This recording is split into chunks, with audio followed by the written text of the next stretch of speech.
things that I've been working in the city for many, many years, starting with setting up food co-ops, to teaching, to working with adults, adult education, just grassroots efforts.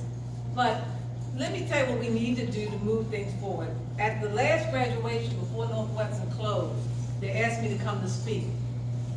Back in the day when I graduated, I don't know about any of y'all, from Baltimore, we graduated from the Civic Center because we had like over 1,000 students. My class had to go on shifts one time because we had so many.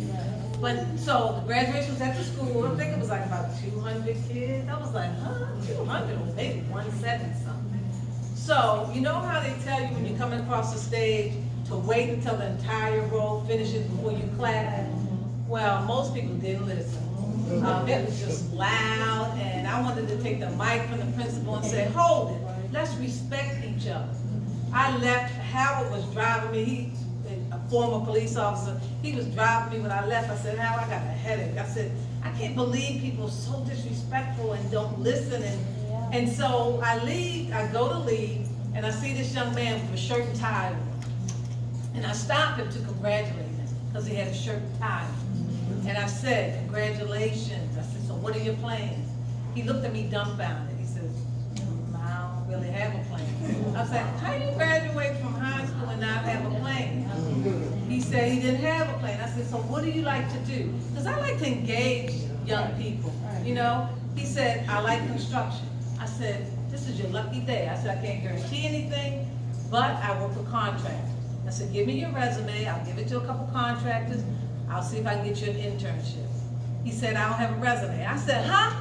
You graduated with no plan, no resume. I don't know about y'all, but every student that graduated from Northwestern, the class of 72, now I'm aging myself, had a plan. If it was going to college, if it was going into work, if it was going into the military or training, everybody left there with a plan. Yes, with a plan. So he went back, and this wasn't the brightest young man.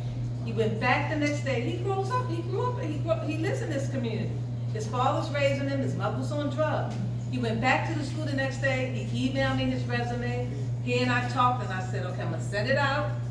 Let's see what happens. 2 companies responded. 1 company gave him an interview and said, hey, I'm gonna hire you as an intern, but I want you to go through Jumpstart, which is a pre-apprenticeship program. He went through Jumpstart. He and I stayed in communication. He invited me to his graduation. I went down to his graduation.